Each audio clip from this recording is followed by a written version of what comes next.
Adityanjee, recording has been started. Good evening, our viewers. Welcome to the episode number 26 of the Strategically Speaking with Dr. Adityanjee. Today, we are going to have a conversation with Terry Milewski, who has been on our program before. Just for sake of record, today is Monday, May 6, 2024. It is 8 p.m. Eastern Standard Time. Terry and I have met before in month of October when we talked about India-Canada relations in great detail. And we had decided at that time, as there is some progress on the allegations made by Justin Trudeau in Canadian Parliament, we shall meet again to review the progress. So we know that 3 persons have been charged with killing of a Canadian on Canadian soils. And we will be talking to Terry Milewski, who is a British Canadian journalist, author, investigative reporter, who has spent considerable amount of time tracking and investigating Sikh Canadian terrorism and their activities. Welcome, Terry, again to our platform. We are very Thank you pleased for the to have you. invitation. Thank you. And we hope to shed some light on as to what is going in Canada at this point in time. I'll try. Okay. So what is the latest news you have? Well, the latest news is that we're still not there, even with all of the fuss about these arrests, much talk, much columnizing and opinionating about it. We still don't have what we really want to know. To quote the superintendent of the Royal Canadian Mounted Police, we are investigating the links between these 3 young men who were arrested and the Indian government. Links, if any, he said. So that's the question that is before us. If it's just another gangland shooting that happens in Surrey, British Columbia, believe me, that's not big news. It's been normalized for many years that such contract killings happen in Surrey. If this was something else, and it was, as Prime Minister Trudeau alleged in his remarks to the House of Commons on September the 18th, if it was actually, if there was an Indian hand, an official hand, a government hand behind it, if they were the ones paying the bills for these guys, then we want to know. So Trudeau has not made his case yet. He hasn't added anything, and the police have not added anything by way of proof to his theory. However, the big development, of course, since we last spoke, came at the end of November, not in the middle of September in Trudeau's speech. The evidence came when, on November the 29th, the United States dropped its big indictment in this case. And that, as you know, is chock full of hard evidence. Terry, let's not confuse the case in United States with what happened in Canada. These are entirely different issues. So rather than intermixing, these are 2 separate countries, 2 separate cases. So we will focus on what happened in Canada. And I would like to know who are these 3 people, young men who are arrested. Do you have any information about their background? Canadian citizens? Only a little, although if you'll allow me to preface my answer, they're not 2 separate cases. Well, there may be different opinions, but let's not bring United States. We are talking about Canada, India. Wait a minute. It's the same plot according to the people in the plot. The plot was against Nidja in Canada and Panoon in the United States. both targets of the same plot. So it is the same case, and we're not going to I agree on think that. I can tell. we are trying to, broad base and make implications. Let's focus on the three people who are arrested. Are they Canadian citizens? No, they're permanent resident. They're not even permanent residents of Canada. They came apparently on student visas, but never went to school. And two of them are 22 years old. One is 28. It's not clear what they were up to in Canada since they were not going to school or why they were here. But they've been here for a matter of some years. I'm told that they have been in Canada for 2 to 5 years. So Yes. what was Canadian Immigration Services doing when these people entered as students and were not enrolled in school? Well, I mean, there's never any check, and the Canadian Immigration Department leaks like a sieve. I mean, the Canadian immigration process has utterly lacked rigor and discipline for decades now. I mean, we're here to talk about Ninja. Well, do you know Ninja's story? How did he get into Canada in the first place? Well, you probably know the story. He tried to get in with phony papers. That didn't work. The immigration officer threw him out. So he went straight down the street, and he was back in a week. This time he's married. He's married a Canadian woman. Well, that was fast. And so the immigration officer said, no, we're not going to buy it. That's a marriage of convenience. Out of here. So they threw him out a second time. And then what happened the third time? Do you know? I don't know. Apparently, the Canadian government doesn't seem to know how exactly he came a third time with a different woman this time. And this time he waltzes in, having lied to the immigration department twice already. So that gives you a picture of how weak the safeguards are in the Canadian Department of Immigration. So when Niger entered Canada, he used a forged passport in the name of one Ravi Sharma. Yes. And at that time, there were already criminal cases against him in India. Yes. So in other words, Canada is welcoming criminals and drug lords and gang members from Indian state of Punjab and letting them free entry into their country and letting them run loose? Yes, as long as you can present a plausible case and the immigration officer can't prove that your documents are forged, which is sort of asking him to prove a negative, then he's got no grounds to keep you out. That's the way it works. And it's not good enough, but it never changes. So we are seeing that Niger was killed in June of 2023. On September 18th, Justin Trudeau claimed that he has credible allegations of involvement of Indian government. And now we are on May 6, 2024, and Justin Trudeau still does not have any evidence that he can share with Indian government. Yes, he does. Here's one problem, which may or may not impress you. Justin Trudeau, as the Prime Minister of Canada, has no right to make public secret intelligence from an ally, much less its most important ally, the United States. It's not his to give away. Those are the rules, certainly, of the Five Eyes intelligence sharing organization and between most allies. I'm giving you this information in confidence. You're not to release it to anyone. It's not yours. However, the United States certainly is free to do what it likes with its own secret intelligence.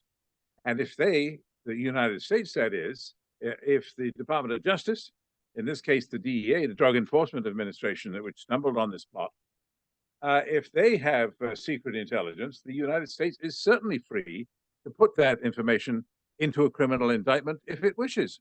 And that is what they did.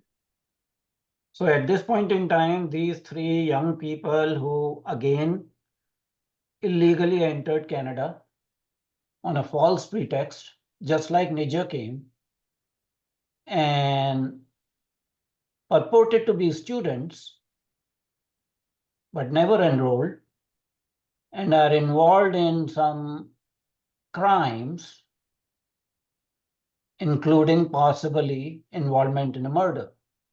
Yes, and maybe a couple of other murders as well. That speaks very highly about the law and order system in Canada. Well, it's not great, is it? I mean, this has been a problem lo these many years. I mean, we better not. We could easily take up all of our time just on that topic of the failings. Let me just mention one. Trudeau's father, Pierre Trudeau, when he was prime minister, was approached by Indira Gandhi about this very question. Look, you've got separatists, Indian separatists from the Punjab, running around all over Canada, far more than we have them in India. What are you going to do about it? They're threatening our territorial integrity. And Pierre Trudeau received in short order a request, this would be 1982, I believe, a request from the Indian authorities to extradite Talvinder Singh Parmar, the Air India bomber, the worst mass murderer in Canadian history. He slaughtered 331 completely innocent civilians by blowing up Air India and another plane he aimed for, killed 2 baggage handlers. So what was the answer? The answer was no. We're not sending him back. We don't buy the documentation. No, you're just saying this, that he was guilty of murdering 2 policemen in Punjab. We don't believe it, and we believe he'll be mistreated if we return him to India. So no, sorry. And from that time on, it's been the same story all the way. And unfortunately, no one was convicted of Kanishka bombing. Everybody got scot-free. Not quite. No, sorry to interrupt. The bomb maker was indeed convicted 3 times and served 29 years in jail. But the people who were charged with placing the bombs, there were 2 of them, I think. One was Bagri. Yes, Malik and Bagri, yes. And Inderjeet Singh Rayat. Yes. They were never convicted. Inderjeet Singh Rayat was the bomb maker, and he was convicted. But he refused to, what shall I say, he refused to incriminate his accomplices and lied to the court after already being convicted twice, once in each of the 2 bombs. He was the only one ever convicted. Malik and Bagri, Rapudaman Singh Malik and Ajab Singh Bagri, who's famous for the speech at the founding convention of the World Sikh Organization. You'll know who I'm talking about when I say what he said in that speech was, "Until we kill 50,000 Hindus, we will not rest." That Bagri. They got off. I mean, the trial, I attended the whole trial, and it was a fiasco of injustice, to be blunt about it. The Canadian legal system seemed to be the equal in incompetence of the Canadian immigration system. So we know that Canadian immigration system is incompetent. Canadian legal system is somewhat incompetent. Are they able to do case investigation thoroughly? Yes, they are. And they did in the case of Air India. They eventually did. They did get the evidence. The problem was that the court let them down. The court didn't admit much of that evidence. The most compelling evidence in the case was actually thrown out on technical grounds. Well, because we only got it on a Wednesday and we were supposed to get it on a Tuesday, we threw the evidence out. Incriminating evidence, confessions by the accused, very serious stuff was thrown out. The statement of RCMP superintendent tries to underemphasize any connections of these 3 arrested persons or the plot with India when they qualify, if any. If they had the information, they would be thumping their chests, especially Trudeau. But right now, they are not even talking about that.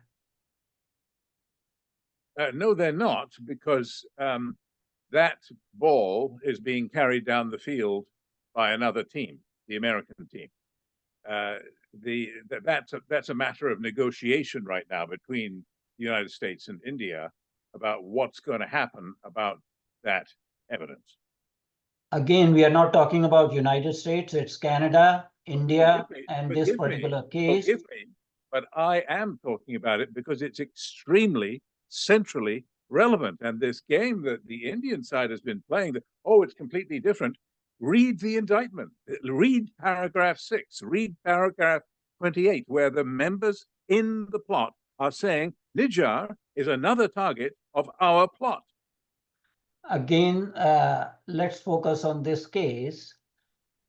My understanding is that these 3 people who are arrested, they are part of a criminal gang, a drug running gang called Goldie Brar gang. Possibly. I'm not certain about that. I don't think anyone's certain about that yet, but you may be right. And it is on record, and you have also said that Nija was also into some kind of tit for tat kind of criminal activities with another person who got killed last year, a year before Nija was killed. And they were trying to get even with each other. Well, there was, yes, it's a very interesting story. I won't go on about it, but in a nutshell, the other person was not just somebody. He was a real important person in this whole story. Rapudaman Singh Malik, the wealthy, he was a millionaire many times over, who financed the Baba Khalsa, the terrorist group which blew up Air India, and he financed Dalvinder Singh Parmar. And he was present for some very crucial meetings just before the tickets were booked for the bombing. And he was murdered 11 months before Nijar in a similar manner. Masked gunmen run up to his car. He pulls into his parking lot at the office in the morning. They shoot him dead. And he was killed. Why exactly? Well, a lot of the speculation at the time, based in facts, was that this was the result of a vendetta between Mr. Malik and Hardeep Singh Nijjar over money and power, and the decision of Mr. Malik to abandon his previous affiliation with the Khalistani network, in which he was practically Khalistani royalty as one of the men accused of actually blowing up the plane. He and Nijjar were insulting each other publicly. They had a lawsuit between them. And the issue is not, needn't detain us. It was about Malik's printing business, making money by printing unauthorized copies of the Guru Granth Sahib, the Sikh holy book. So they were at loggerheads, and it just so happened that Malik is no more. So Nijjar was suspected of having a hand in it. Nobody was able to prove that. And then when Nijjar was killed, the Malik clan, if you will, his entourage, was suspected of exacting revenge by killing Nijjar. But that theory is little heard now, because as soon as Nijjar was killed, fingers pointed elsewhere, namely at New Delhi. But again, we don't have with these 3 arrested people any evidence that has been presented either by Justin Trudeau. He says we are a country of law and we'll continue to investigate other angles, but there's no evidence being shared with government of India. Well, the part about no evidence being shared with the government of India, I take issue with that, because it's inconceivable to me that Justin Trudeau sat down with Prime Minister Modi at the G20 summit in New Delhi last summer and didn't tell him anything other than you were involved. And, like, of course, a man like Modi, you think he's going to sit there like a potted plant and ask no questions? Of course he's going, what are you talking about? What's your evidence? This is outrageous. And so something would have had to be conveyed. And the Canadian version of the story is that they gave the Indians some of what they knew and said, look, this suggests that one of your people is involved. We'd like your help in the investigation. And at the point where the Indians declined to provide that assistance, that's when the Canadians got suspicious that there was some official complicity. India has given a list of 25 terrorists that are being harbored in Canada. They are wanted for crimes in India, and Canada has refused to extradite them. There's reciprocity in international relations. You don't extradite criminals that have found safe harbor and sanctuary in Canada. You take moral high grounds. You allow people with dubious background, criminal background, because of lax immigration laws, people who commit crimes in India, seek asylum in Canada, they visit India again, are involved in murders, and you refuse to extradite them on what grounds? You know, of course, I'm not a spokesman for the government of Canada. I've been screaming about this for 20 years. Uh, uh, so just kindly bear that in mind. Um, there is, however, one problem. I don't quarrel with what you just said, but there is one important problem, that there is a genuine difference of opinion between Canada and India on how do you define what is terrorism, what is free speech. On that issue, where it's not just about drug running and people smuggling and all the rest of it, which we know is a serious issue.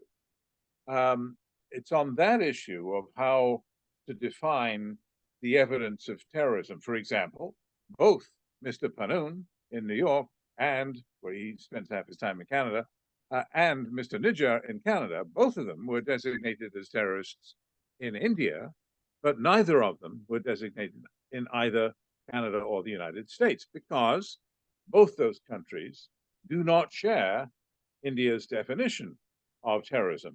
Just because you're suspected doesn't mean that's enough. And generally speaking, the excuse offered by a lot of Western countries who have this problem is that the Indians have not provided evidence strong enough to stand up in a court in some of these Western countries.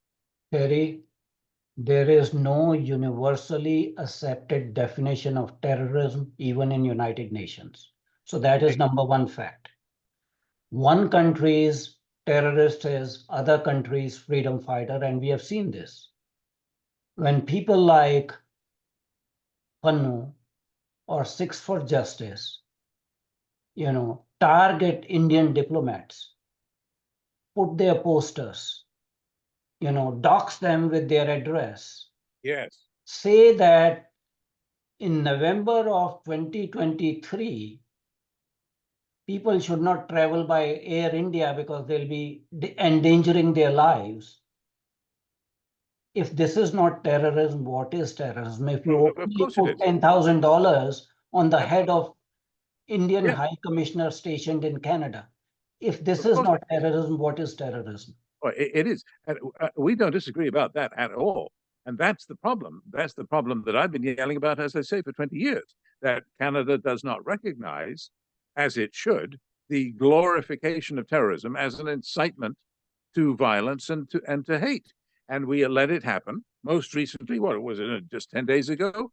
On Khalsa Day in Toronto, you probably saw the pictures of Prime Minister Justin Trudeau and the leader of the opposition, Pierre Poilievre, and the leader of the third party, Jagmeet Singh, all getting up and smiling and waving at the crowd, which was carrying Khalistan flags, but not just that, also posters of Modi and Jaishankar, calling them killers, offering rewards for their home addresses.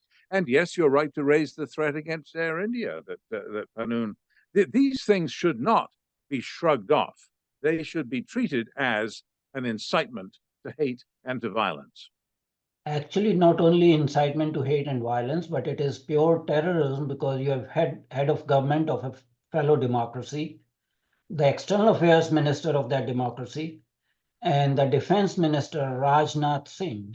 In that poster, there were 3 pictures. Yes, all 3 of them are in there, yeah. And wanted Modi, and they are being held for quote-unquote assassination of Nijjar. It's shame that Prime Minister of Canada will grace an occasion where there's an open call for assassination of an Indian Prime Minister, when even in the past, this issue has been brought that Canadian government is tolerating the glorifications of killers of Indira Gandhi, the former Prime Minister Yeah, of India. yeah, that happened in Brampton last June. They were celebrating the assassination of Indira Gandhi. And we're here to talk about the terrible relations currently between India and Canada. Let me just say this. Imagine what difference it would make, how important it would be if a Canadian Prime Minister and the opposition leader both agreed on this, that look, no more. We are not going to show up at your Vaisakhi parade if you're going to show martyr posters of gun-toting assassins. If you're going to tell young people that the Air India bomber, Canada's worst mass murderer, was some kind of big hero and a model for Sikh youth, a martyr of the Sikh nation, we're not going to show up in future and pander for your votes if you're going to be showing those posters and inciting hatred. Now, that would cause people to sit up. Oh, maybe finally, 40 years later, Canada is sitting up and paying attention and is going to stop this indulgence, this constant indulgence and comfort that's offered to people peddling hatred and violence. So the feeling one gets in India is that Canada is supporting terrorism directed against India. Canadian government and its law enforcement agencies are not able to book these people who are openly calling for assassination of Indian diplomats, cabinet ministers, and Prime Minister of India, despite sad experiences in the past. And then they are trying to preach from a high moral pedestal to Government of India. You see the irony? Well, I've been choking on that irony, as I say, for 20 years. It would be even more, another bitter irony, would it not, if it were to appear, if it were to be proven to be true, that the Khalistan movement in Canada were to get a huge propaganda victory given to them by their arch enemy, the government of India, in the form of an assassination plot. I mean, we're perilously close to that bitter irony at the moment, because I'm afraid these facts are very hard to deal with, the facts about the plot. Well, we all know the Five Eye intelligence, how credible it is. We had a major war fought in the Middle East on nebulous intelligence on weapons of mass destruction. And that war killed 500,000 Iraqi babies who could not even get medicines or could not get treatment in the ICUs. So again, if you want to collate both the countries or Five Eyes, the Anglo-Saxon alliance, there are questions about the claims, what your intelligence means. And if you have solid intelligence, you need to share. Unfortunately, you cannot keep on sermonizing and moralizing from a high pedestal when domestically, if in United States somebody calls for assassination of president, that person is subject to immediate arrest. Let me be very frank about it. That is the situation. But if somebody calls for assassination of Indian Prime Minister, that is free speech. And that and worse is happening daily at the moment in Canada. I mean, as bad as you make it sound, it's probably worse. Perhaps you've seen the latest pictures of a cutout figure of Prime Minister Modi in a cage, arrested as a murderer and carried away on the back of a truck. So they've gone about as far as they can go with that, and absolutely no reprimand or police action has been taken against them, to my knowledge. Nothing, not a thing.